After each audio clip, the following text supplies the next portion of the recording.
Hi guys, my name's Carolyn, welcome back to my channel. Today I'm going to do my wrap up for all the books I've read during June. So if you've watched any of my previous videos, you will know that I have been going through a major reading slump since last August, and I have relied heavily on audiobooks. I've managed to listen to lots of books, which is fantastic, but this year things started to change slightly and I managed to pick up a few physical books, only about one a month, but this month I managed to read four physical books, and also I listened to 5 audiobooks. So 9 books. So I am really happy dance. Maybe this is the start to me getting back to reading lots of books. Let's crack on. First of all, I will talk about the physical books I read. The first one is Plague World by Dana Fredstee. This is the 3rd book in the Ashley Parker series. It's a zombie/urban fantasy, and I've really enjoyed this series. It's not the best of the series, and I didn't like how it ended.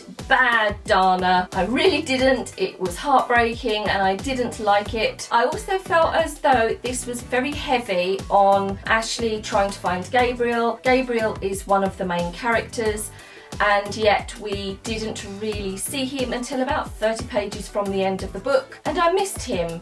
I really like Gabriel. I found his character really interesting, and he was also Ashley's love interest, and the romance was set up in book 1 and was really good, and then it sort of withered in book 2 and then was non-existent in book 3, which I was really disappointed with, because I like that aspect about this series in the fact that there was a little bit of romance within such a horrible and dark world. Dana really does a good job at describing the zombies and their flesh-eating ways, but I will say that I was a bit disappointed with the story and just wish that the ending was different, and I also wish that Gabriel was in more of the overall story of the book. But if you enjoy zombie books, then I would recommend this series. The next book I read was The Longest Holiday by Paige Toon. I've read a few books by Toon in the past and I have really enjoyed them, but this one not so much. I gave this one 2.5 stars out of 5. It was a little bit silly and I felt that the romance happened a little bit too quickly. It's about a woman called Laura who finds out that her husband has done something rather awful and decides to go on holiday with her friends, where she meets Leo, the hunky scuba diving instructor. A lot of the situations that Laura finds herself in I thought was a bit daft,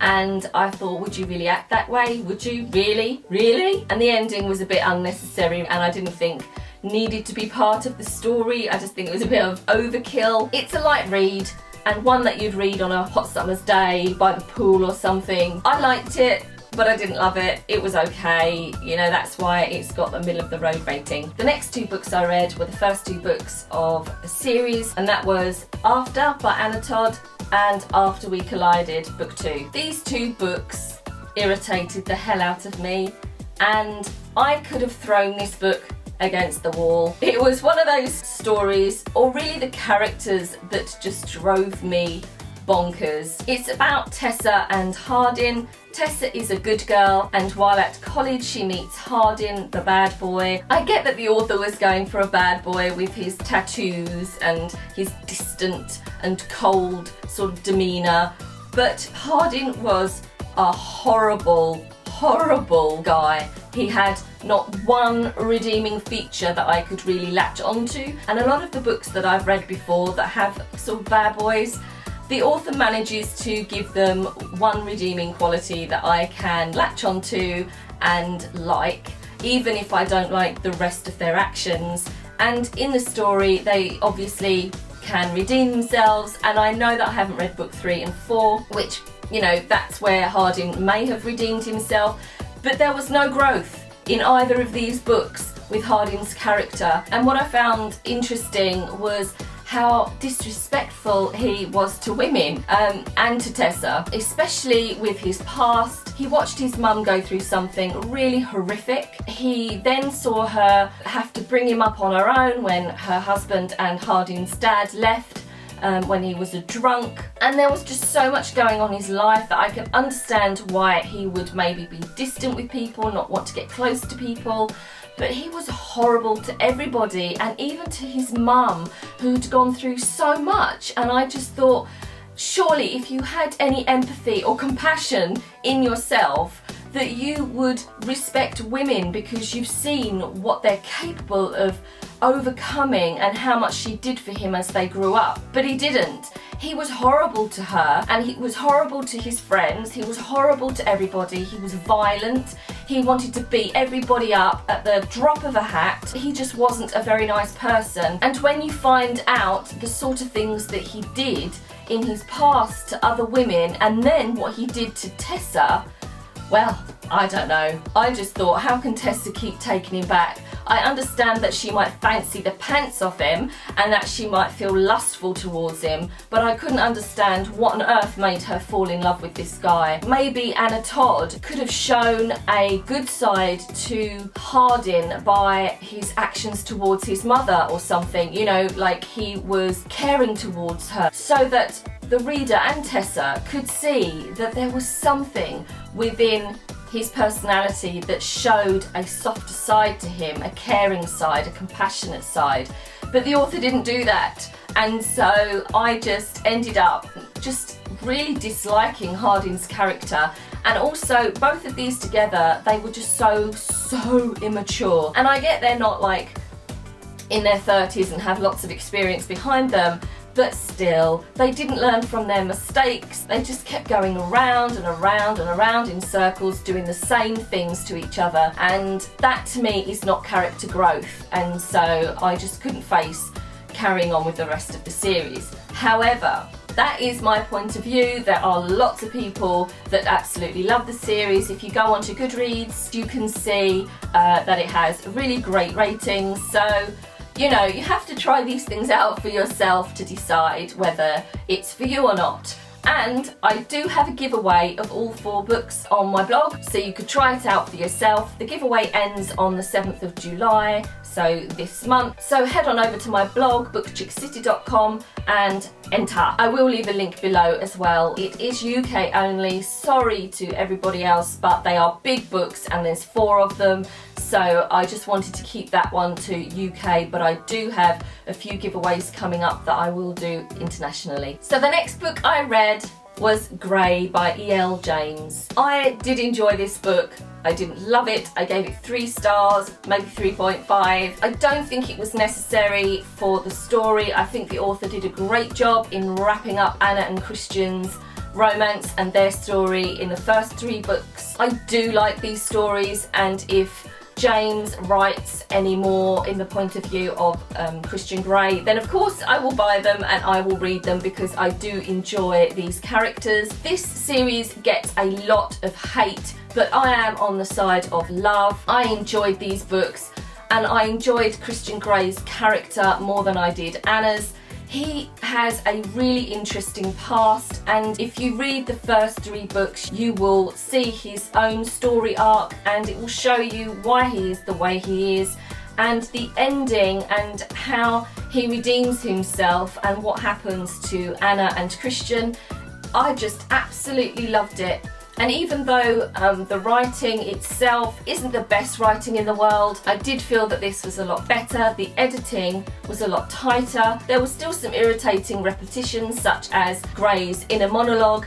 I felt that that could have been reduced somewhat, because they were quite funny, but they were overused, because once they were used constantly, you sort of got a bit more irritated with them. Whereas I feel if they were used a little less, they would have had a bit more of an impact. I do feel that the first 3 books weren't edited as well as they should have been, because even though there were some irritations, again like this one, with the writing, I felt that they could have been sorted out with better editing, because the story of Anna and Christian was just great. I absolutely loved it, and these books held my attention and really drew me in, and I really enjoyed their story. I feel that that was hidden a little bit by the lack of editing. As I say, it wasn't completely necessary to the story, but I still enjoyed reading it, and I would recommend it to those who love the first 3 books. The first audiobook I read was Then the Stars Fall by Brandon Witt,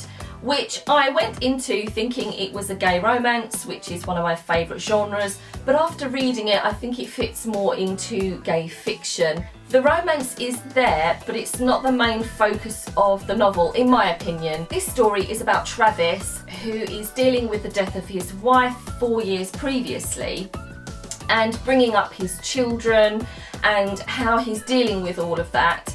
And it shows that he's not really dealing with it very well. He's sort of stuck really and can't move forward. And then along comes Wesley, the new vet in town, and he is openly gay, and it does show a little bit of how this fairly small town deals with a gay guy in their vicinity, and there is quite a lot of homophobia.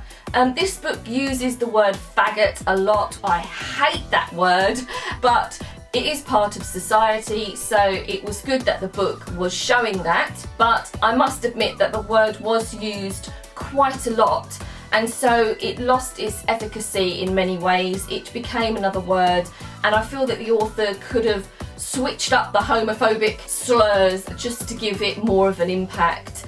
However, the story was a good one. It was more sort of about Wesley and his feelings about his wife's death, and also coming to terms with that maybe he's actually gay.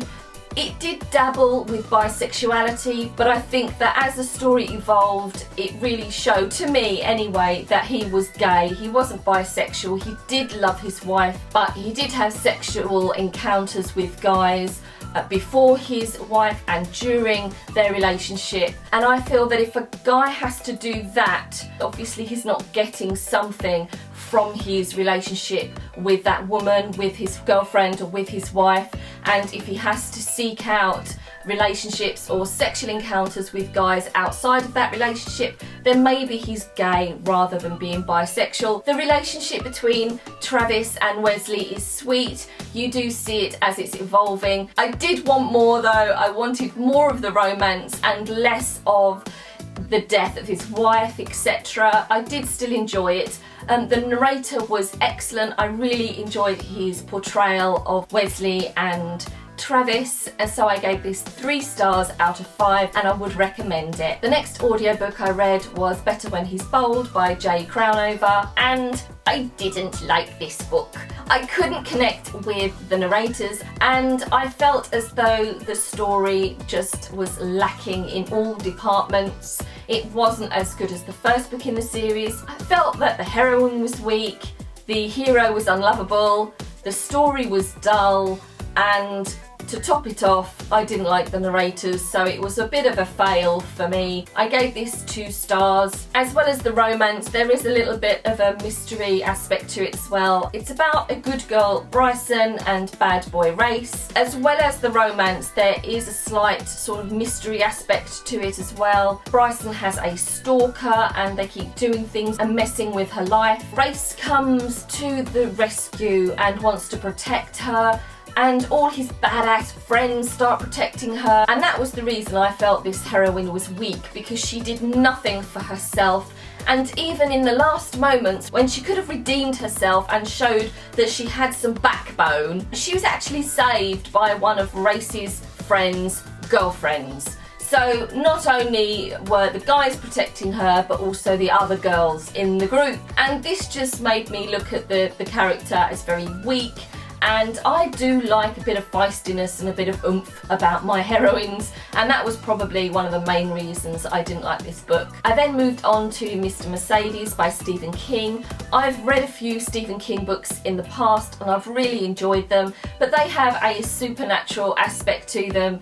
This series, which is the Bill Hodges series, is straight up thriller, and it is so good. I would definitely recommend listening to this one. I love the narrator. He really made this a great story to listen to. It was very suspenseful and I just really enjoyed it, so this got 5 stars from me. And lastly, the next 2 books I listened to were Fatal Shadows and A Dangerous Thing by Josh Lanyon, books 1 and 2 in the Adrian English mystery series. This is a really good mystery series. They're quite short listens at around 6 hours, and I really like that because you can whiz through the series. Adrian English is very snarky, he has a lot of wit about him, and I just love his character. There is a slight romance aspect to them as well, which I really enjoyed. The guy that he's falling in love with, I'm not too sure about yet, but in book 2 their relationship did move on slightly, which was quite good. I've just started the next book, so I'm hoping that their relationship evolves even more. Both of these got 4 stars from me, and if you like mystery, then I'd definitely check them out. So that's it, they're the books I read in June. Thank you for watching, and I hope you enjoyed the video. If you did, please give it a thumbs up as usual, and subscribe if you haven't already, and I will see you very soon in my next video. Thanks a lot, bye guys.